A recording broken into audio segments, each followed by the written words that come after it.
Pay attention to the young man leading the group rushing toward the altar. His name is Masood, and he's carrying a lighter to burn sacred bread. Watch as he suddenly collapses to his knees, trembling uncontrollably as divine intervention strikes. My name is Masood. I'm 22 years old, and on November 14th, 2021, I led an attack on a Christian church. I planned to burn their most sacred symbol, the Eucharist. What happened next defied everything I believed about God. Growing up in my household was like living in a fortress of faith, where every wall was built with the conviction that Islam was the only true path to God. My father wasn't just a devout Muslim. He was a man consumed with protecting our faith from what he saw as the greatest threat to our souls, Christianity. From the time I could barely speak, he would sit me down after evening prayers and tell me stories about how Christians had corrupted the true message of God. Masood, he would say, his voice heavy with the weight of generations, these people worship a man as if he were Allah himself. They have taken the pure message that God sent through Jesus and twisted it into something unrecognizable. His eyes would burn with a passion that frightened me as a child. But as I grew older, that same fire began to kindle in my own heart. He would tell me about the Crusades, about how Christians had invaded Muslim lands and killed innocent believers. He painted pictures with his words of Christian missionaries coming to our communities, trying to steal the souls of young Muslims with their false promises of salvation. Every Friday at the mosque, I would listen to our Imam speak about the corruption of Christianity. He would explain how Christians had changed the Bible, how they worshipped three gods instead of one, how they had made Jesus into something he never claimed to be. These weren't just theological discussions for me, they became personal convictions that shaped how I saw the world. When I walked past the Christian church in our neighborhood, I would feel a mixture of pity and anger for the people inside who were so lost in their delusion. My father made sure I understood that Christianity wasn't just wrong, it was dangerous. "They want to convert you, son," he would warn me. "They see a young Muslim man and they think they can save you from your faith.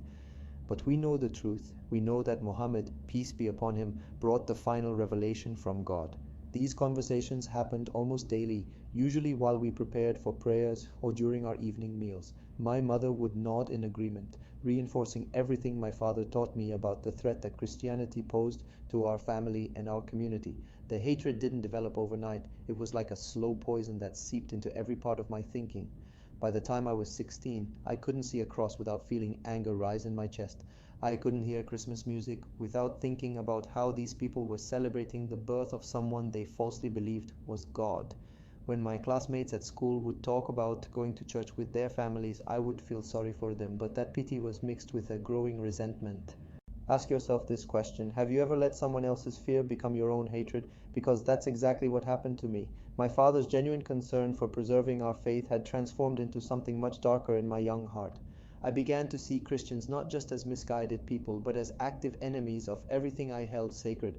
When I would see Christian students praying before meals at school, I would think about how they were praying to a false God. When I saw Christian families walking into their churches on Sunday mornings, I would wonder how they could be so blind to the truth. The turning point came when our local mosque was vandalized on a cold Tuesday morning in October. Someone had spray painted offensive words across the front entrance and had torn pages from a Quran, scattering them across the parking lot. The police said they had no leads, but everyone in our community knew it had to be the work of someone who hated Islam. The sight of those sacred pages blowing in the wind like garbage ignited something violent in my soul. Our Imam called an emergency meeting that same evening. The mosque was packed with angry men, their faces red with indignation and their voices raised in demands for justice. "Brothers," the Imam said, his voice trembling with emotion, "they have attacked the word of God himself. They have shown us no respect, no mercy. Perhaps it is time we showed them what it feels like to have their sacred things treated with the same contempt they have shown ours." The room erupted in agreement. Men were shouting about retaliation, about making the Christians in our community understand that we would not tolerate such disrespect. Someone mentioned the Catholic Church down the street, how they kept their most sacred symbol, something called the Eucharist, in a golden box behind their altar.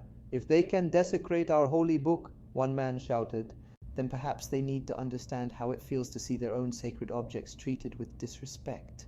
That night, as I lay in bed listening to my father pace in the next room, I felt the hatred that had been growing in my heart for years finally crystallize into a plan. I wasn't just angry anymore.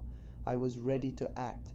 The rage burned inside me like a fire that wouldn't die, consuming every other thought and emotion. I had spent my entire life hearing about how Christians were the enemies of Islam, and now someone had proven it by attacking our mosque. The time for passive resistance was over.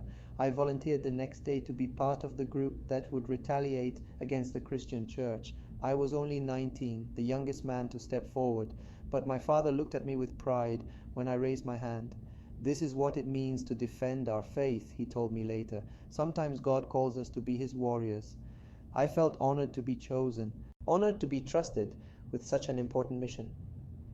I had no idea that I was about to walk into the most important moment of my entire life. The planning began immediately after the emergency meeting at our mosque. We gathered in the basement of Brother Ahmed's house, 5 young men united by our rage and our desire for what we called justice. The oldest among us was 25, a man named Hassan who worked at his father's auto repair shop.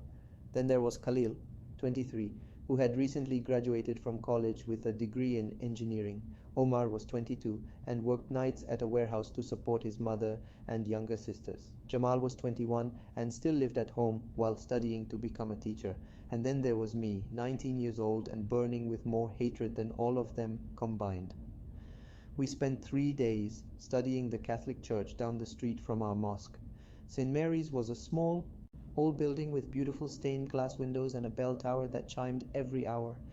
During those reconnaissance visits, we learned that they held evening services on Tuesdays and Thursdays, usually attended by about 40 to 50 mostly elderly parishioners. The service started at 7 in the evening and lasted about an hour, which gave us the perfect window of opportunity. Hassan had done research on Catholic traditions and explained to us about something called the Eucharist. They believe, he told us with disgust in his voice, that these small pieces of bread actually become the body of their false god during their ritual. They keep the leftover pieces in a golden box behind the altar, and they worship it like it's actually divine.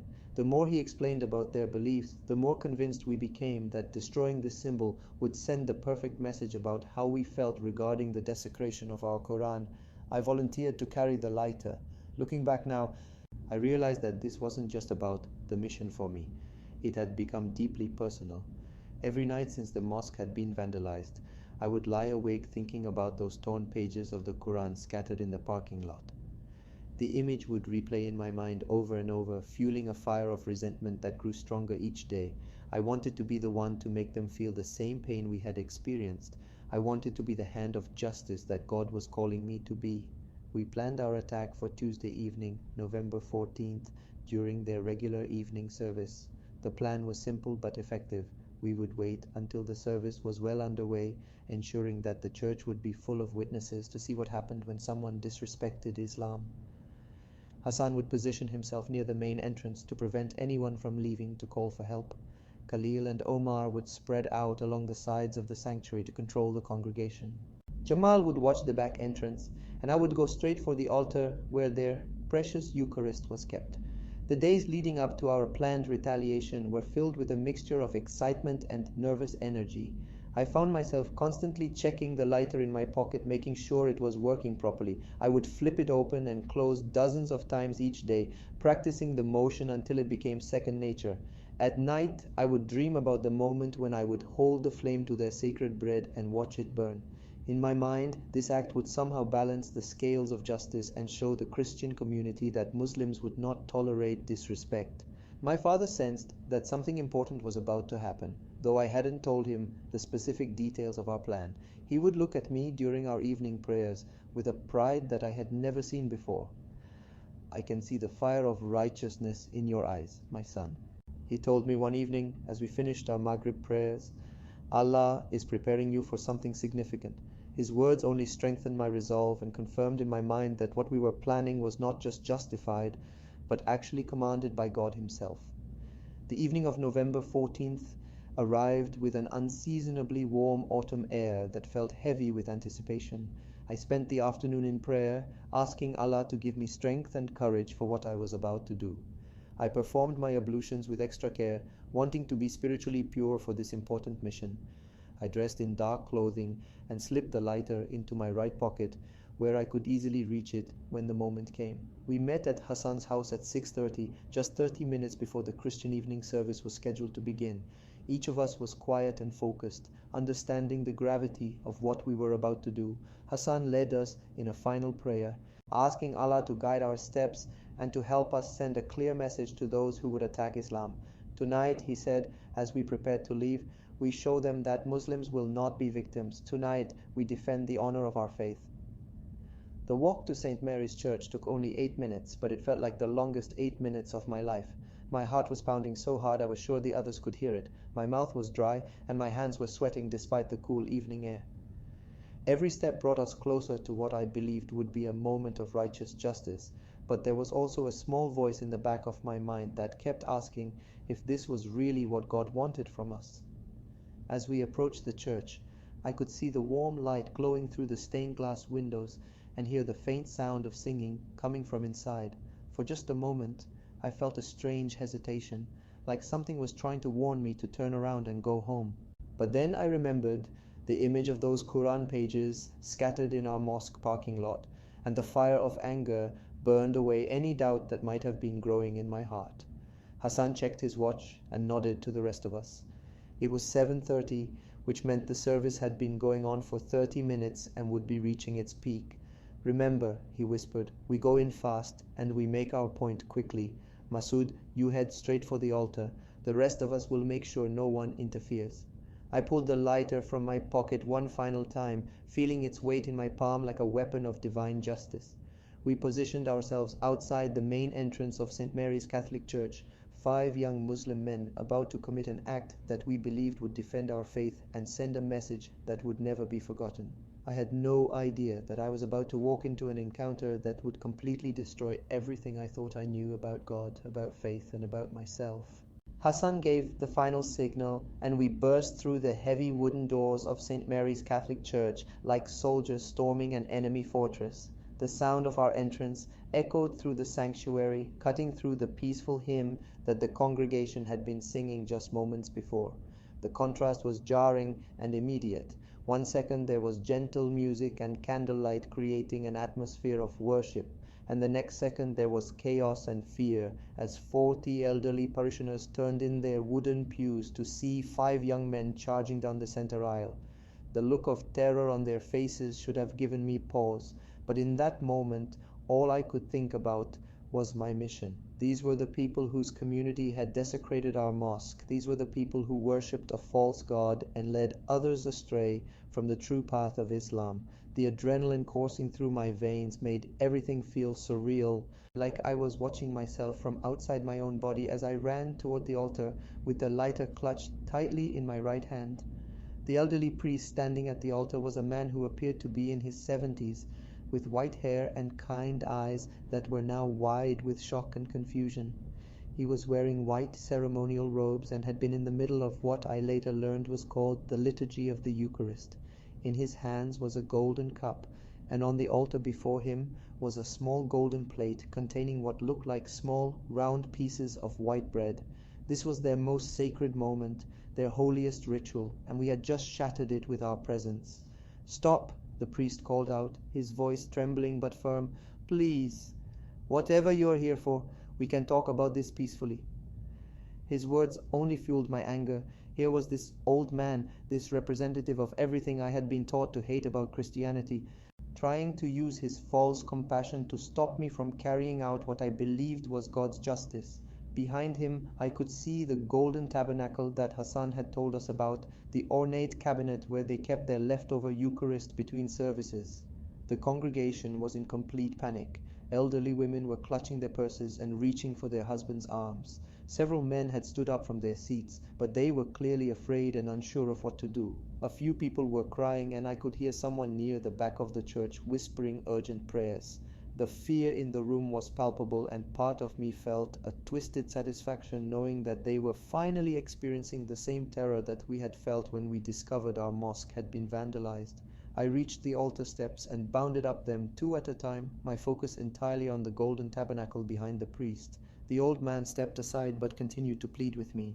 "Son, please, whatever has hurt you, Whatever has made you angry, destroying sacred things won't heal that wound. Let's talk about this.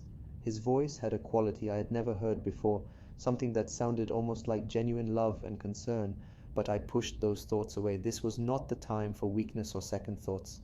Hassan and the others had spread out through the sanctuary as we had planned. Khalil was positioned near the left side of the church, Omar had taken the right side, and Jamal was covering the back entrance. Hassan remained near the front doors, ensuring that no one could leave to call for help. The congregation was trapped, forced to witness what I believed would be a powerful demonstration of Islamic justice. In my mind, this moment would be remembered by this Christian community forever, a reminder that Muslims would not tolerate attacks on our faith. I threw open the doors of the golden tabernacle, and inside I found exactly what Hassan had described.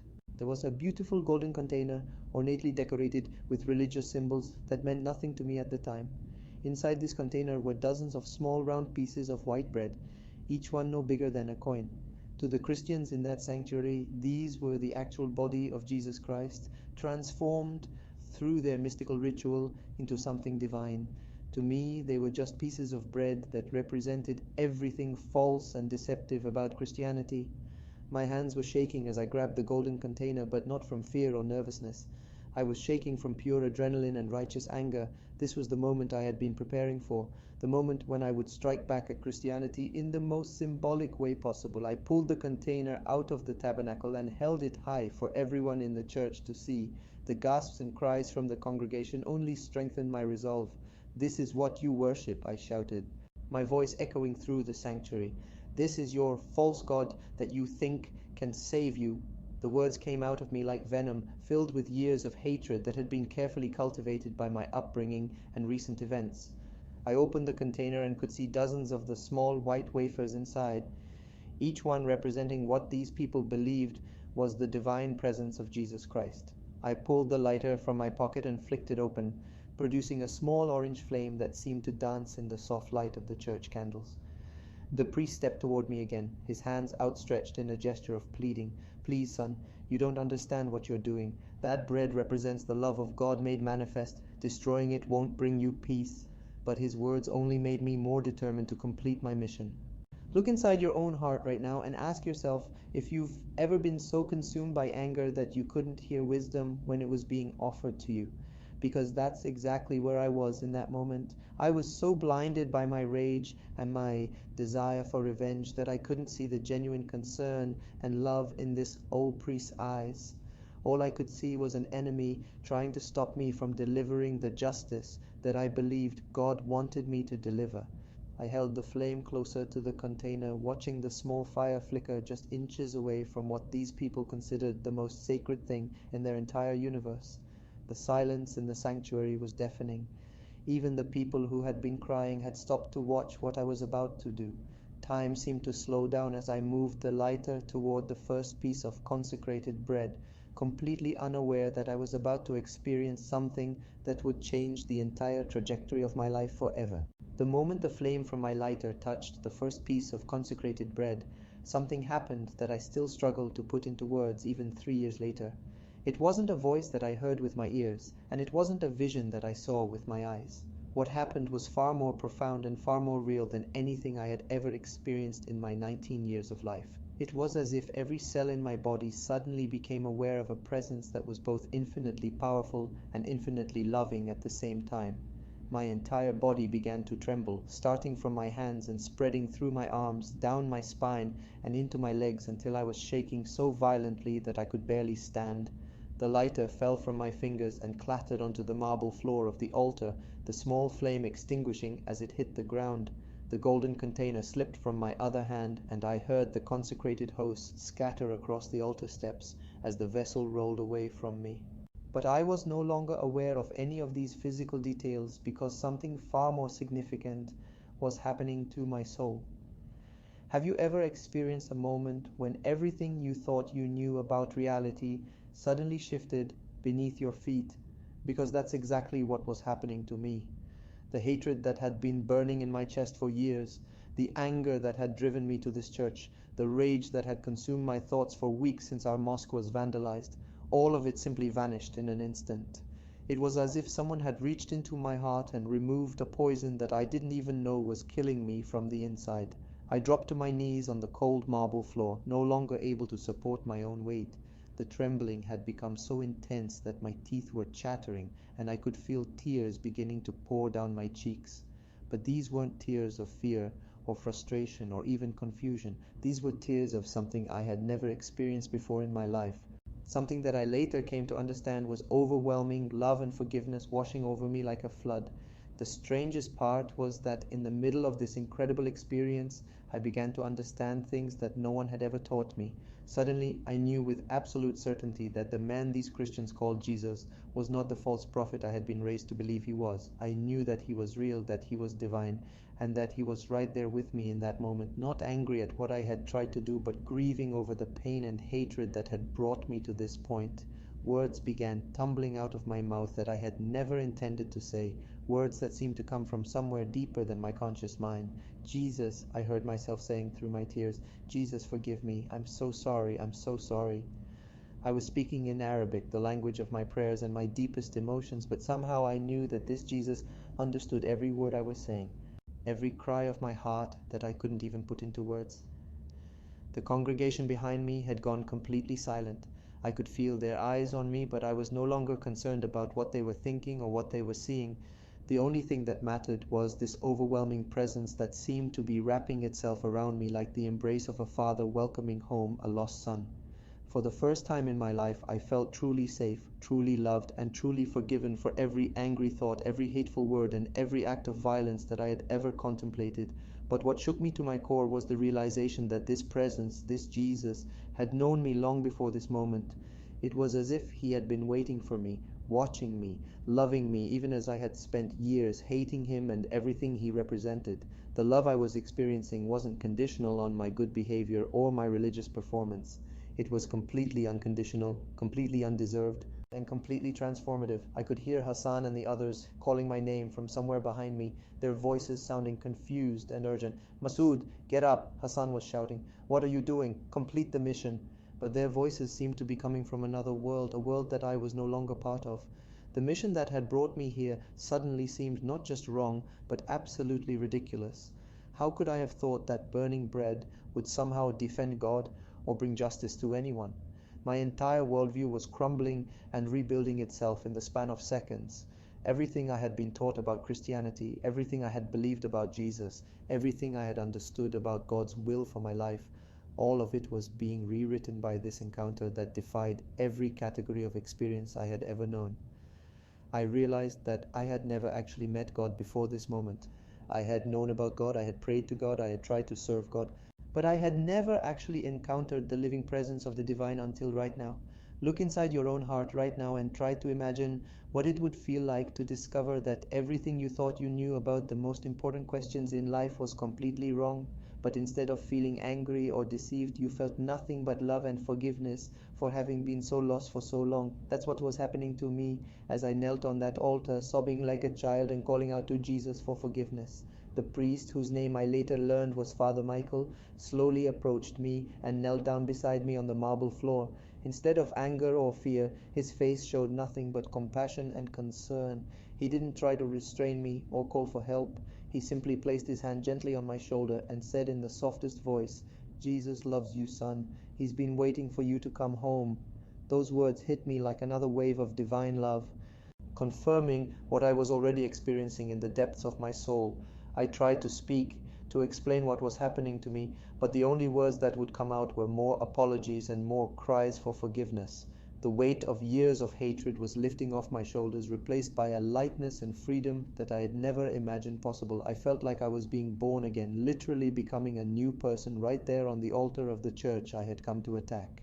The other men I had come with were backing toward the exit, clearly confused and probably frightened by what they were witnessing, but I couldn't think about them anymore. All I could think about was this incredible love that was transforming every cell of my being, and this Jesus who had just revealed himself to me in the most powerful way imaginable. I knew that my life would never be the same again. I remained on my knees in that church for what felt like hours, though Father Michael later told me it was actually closer to 3 hours. The other men I had come with had left within the first 30 minutes, shouting my name and calling me a traitor as they headed for the exit. Hassan was the last to leave, and I could hear the confusion and anger in his voice as he said, "Masood, you're destroying everything we've worked for. You're betraying your own faith." But his words seemed to be coming from another universe, a world that I no longer belonged to. During those 3 hours, something miraculous happened beyond just my initial encounter with Jesus. The entire congregation, these 40 elderly Christians who had every right to be terrified and angry, began to surround me with a love that I had never experienced in my entire life. One by one, they left their pews and came forward to the altar area. Instead of demanding that I be arrested or thrown out of their church, they began to pray for me. Some placed their hands gently on my shoulders. Others knelt beside me on the marble floor, and many simply stood nearby with tears streaming down their faces. Mrs. Patterson, an elderly woman who I later learned was 83 years old and had been attending St. Mary's for over 50 years, was the first to approach me. She had silver hair and kind eyes that reminded me of my grandmother back in Pakistan. Instead of fear or hatred, her face showed nothing but compassion as she knelt down beside me and began to stroke my hair, like a mother comforting her child. "God has big plans for you, young man," she whispered in my ear. "This is just the beginning of your story." Father Michael never left my side during those 3 hours. This 74-year-old priest, who had dedicated his entire life to serving God and caring for his congregation, treated me with a tenderness that my own father had never shown me. He didn't ask me questions about why I had come to attack his church. He didn't demand explanations for my hatred or my plans to destroy their sacred objects. He simply sat beside me and let me cry, occasionally offering me tissues or a sip of water when my sobbing became too intense. As the initial shock of my divine encounter began to settle, Father Michael started to speak to me in gentle, quiet tones about the love of Jesus Christ.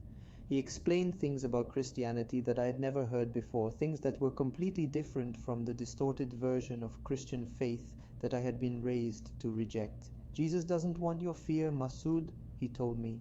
"He doesn't want your obedience because you're afraid of punishment. He wants your heart because he loves you unconditionally, exactly as you are right now." The most incredible part of that evening was watching how the congregation responded to what had happened. Not a single person suggested calling the police. Not one person demanded that I be removed from their sanctuary. Instead, they began to share their own stories with me, testimonies of how Jesus had transformed their lives in ways that were just as dramatic as what I was experiencing. Mr. Rodriguez told me about his former life as an alcoholic and how Jesus had freed him from addiction. Mrs. Chen shared her story of losing her daughter in a car accident and how her faith had carried her through the darkest period of her life. Ask yourself this question: have you ever experienced forgiveness so complete and so undeserved that it changed the very core of who you are? Because that's what was happening to me during those 3 hours.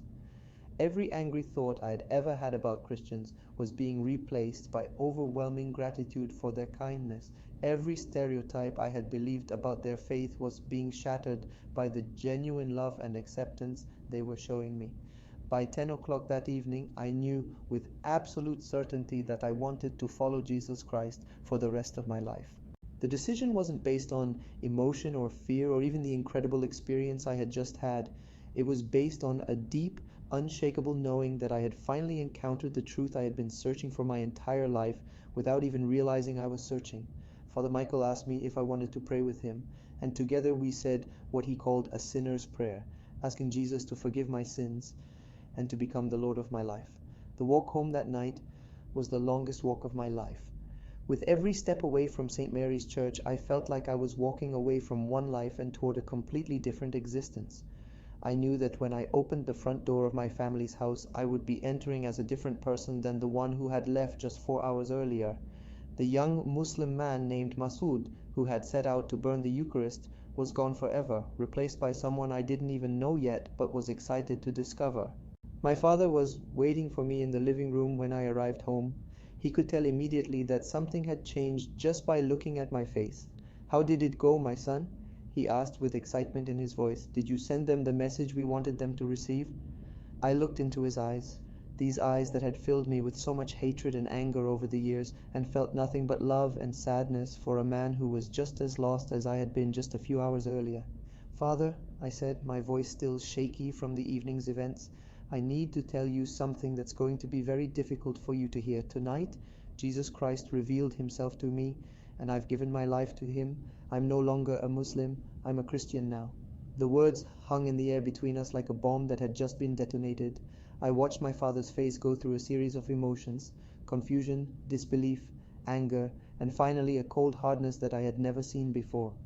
The silence that followed my declaration lasted for what felt like an eternity. When my father finally spoke, his voice was filled with a pain and rage that cut through me like a knife. "You are no longer my son," he said quietly, each word deliberate and final.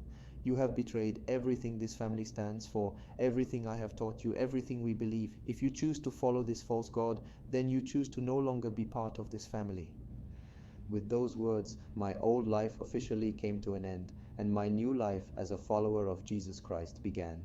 The morning after my conversion brought a harsh reality that I hadn't fully prepared myself for during those euphoric 3 hours in the church.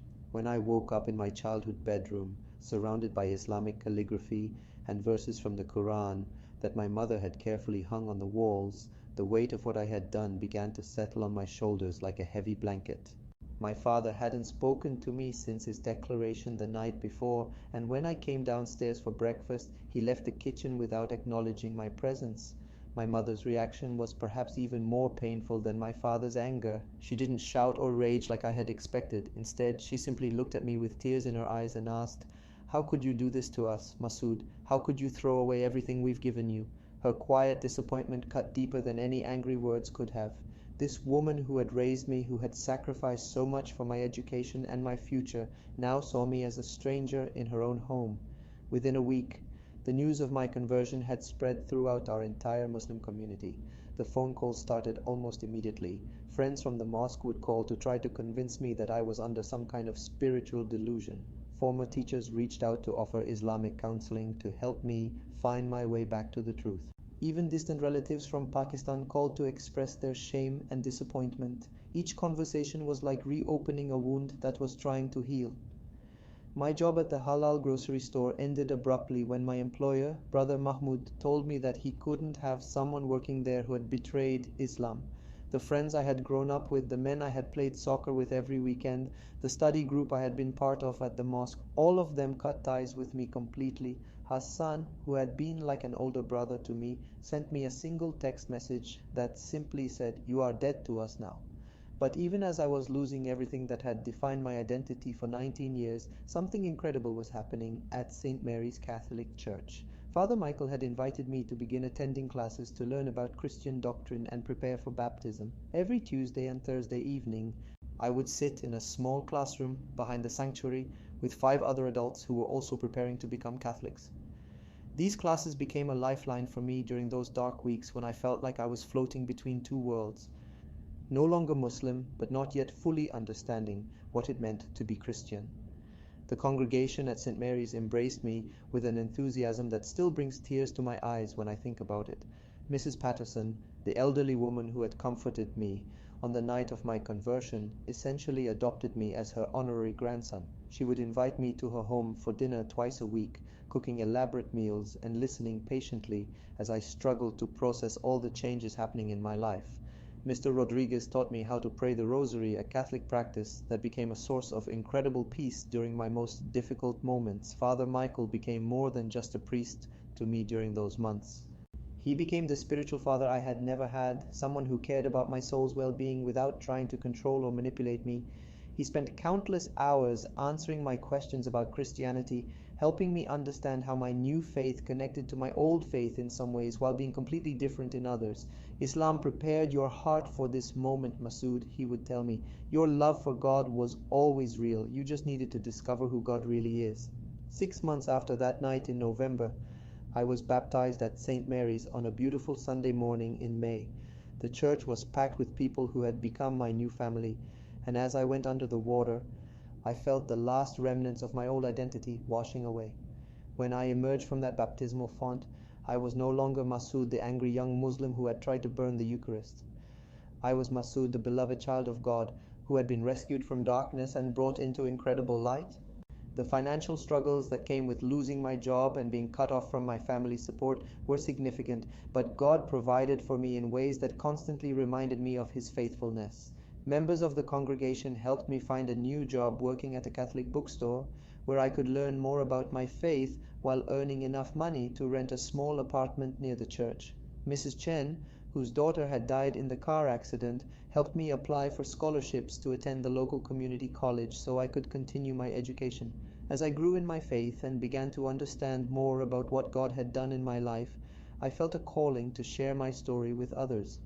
Father Michael encouraged me to speak at youth events and adult education classes, telling other people about my encounter with Jesus and how completely He had transformed my heart. These speaking opportunities led to invitations from other churches, and gradually I began to develop a ministry focused on reaching young Muslim men who were struggling with anger and hatred just like I had been.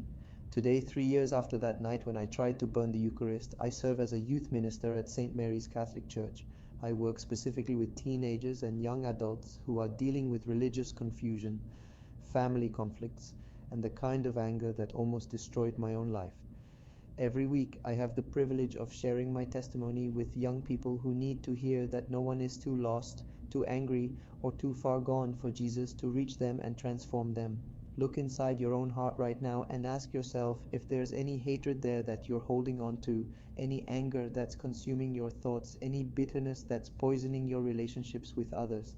I'm here to tell you that Jesus can remove all of that pain and replace it with a love that you never imagined possible. The same God who stopped me from committing an act of religious hatred and turned my heart toward Him is calling your name right now, wanting to do something equally miraculous in your life. I'm asking you, just as a brother would, don't wait until tomorrow to respond to that call. Don't let pride or fear or family pressure keep you from experiencing the incredible love and forgiveness that Jesus wants to give you. If God can forgive someone who tried to burn what Christians believe is the actual body of Christ, then He can certainly forgive whatever sins you think are too big or too shameful for His mercy to cover. The young man who entered that church 3 years ago with a lighter in his pocket and murder in his heart is gone forever. In his place stands someone who has experienced the transforming power of divine love, someone who knows beyond any doubt that Jesus Christ is Lord, and someone who spends every day grateful for the moment when hatred was replaced by hope, when darkness gave way to light, and when death was conquered by eternal life.